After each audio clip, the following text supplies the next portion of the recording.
Will this be known as the great hoax of 2020? All right, so that is a really good question. Is this the great hoax of 2020 that generation after generation are going to be studying about and learning about in their history books? Okay, so let's go over the numbers. Let me pull something up here. All right, so this is an article by the Los Angeles Times, written by Deborah Netburn, staff writer. She quotes the CDC, that's the Center for Disease Control, okay? So the article is, the flu has killed far more people than the coronavirus. So why all the frenzy about COVID-19? I'm going to give you one very basic statistic, and then I'm going to have you read an article. It'll take you 5 minutes, okay? It's the article from that writer, Deborah, I think Tanum's how I pronounce her last name, from the Los Angeles Times. She quotes WHO, the World Health Organization. She also quotes CDC, Center for Disease Control. Look at the numbers for yourself. This is basic math, people, and I mean basic math. All right, watch this. As of today, March 25th, here's the statistics in the United States alone. 500 people have died from the coronavirus. At the same time, 22,000 people have died from the regular flu that we get every year. What are you worried about? The media is freaking you out.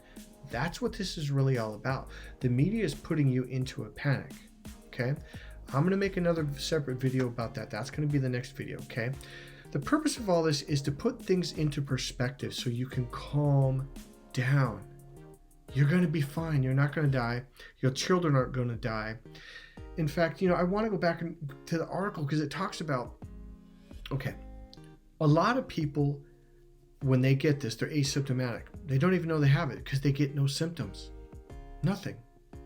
So most people, oh my God, it's horrible. We're going to die. It's so funny. I'm going to make that in the next video. I don't want to go into it now, but the media is blowing this thing so far out of proportion. I'm trying to put it back into perspective.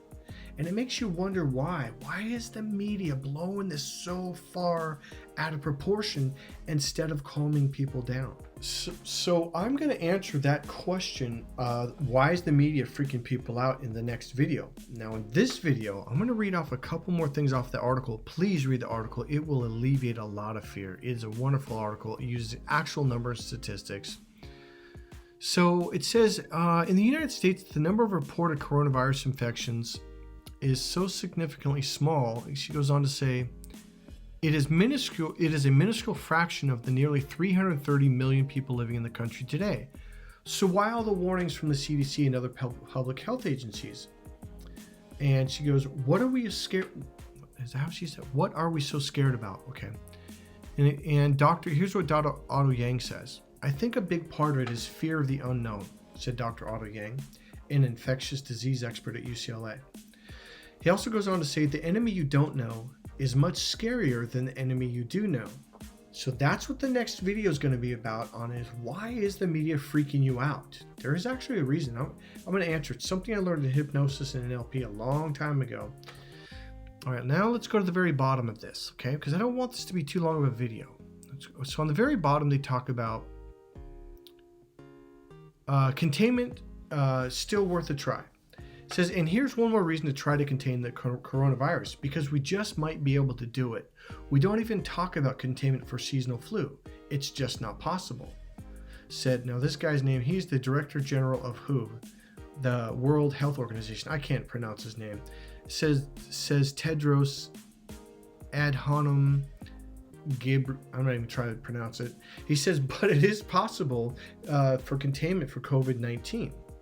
And if taking a basic precaution saves even a few lives, isn't it worth it? I think right now the smart thing is to stay inside. Now here's why. I'm going to tell you to go to another blog and another video that I made. But I will give you the gist of it. So let me give you the gist of it first. The reason why is because we're trying to keep this spike from going too high. And in my other video that I made, I'm going to give you the name of it. It's also the name of the blog. It's called The Coronavirus is Going to Spike. And it is going to spike. And that's something you need to know. But it's not going to be anywhere near the flu. And that's what a lot of people think. They think, oh my God, it's going to spike and kill everyone. No, it's not going to kill everyone. It's going to be a minuscule amount of people. And I feel sorry for those people. And the other thing is if you've been paying attention to the media and to doctors, they're clearly saying those are much older people. We're talking 80 years and older who have weakened immune systems. Guess what? The flu is killing way more of those same people who are older and weakened immune systems, but the media doesn't even mention it, doesn't even talk about it. So why aren't we worried about this, but we're terrified of this? That doesn't make any logical sense. So here's this video I made. It's called "The Coronavirus is Going to Spike. What you need to know, stay inside." Okay, I'm going to put that up on the end of this. It'll pop up on, let's see, it'll probably be this side here. I'm not sure. But you'll be able to, the Golden Gate Bridge is in the image behind it. It says coronavirus will spike. My blog, you can also go to my website. It's on there. I'll put a link down there, mikecolleen.com, for the blog. So you can read this. It's a super short blog, and the video itself is, I think it's 5 minutes if I remember right. So let me wrap up this video. And so what was this video all about? It was about a very basic statistic. 500 people died from the coronavirus. 22,000 people have died from the flu. And we're not worried about the flu. So what are we worried about the coronavirus for? As Dr. Otto Yang said, I think a big part of it is fear of the unknown. And that's all it is, people. We're going to be fine. Stop worrying. Your children are going to live. You're going to live. There's a very good chance that you are going to catch it, but you won't even know that you have it. It'll be a mild flu, mild cold at best. I'm 99% sure I actually had it back in December. There's articles now coming out saying it was in the United States back in December, and they described the symptoms. And oh, I had that. Didn't stop me. I just kept exercising every day, kept interacting with people. No one I knew got sick. It's such a mild thing. It's not even funny. I would relax. You're going to be fine. You know what? Watch the next video. I'll tell you what. Watch the next video.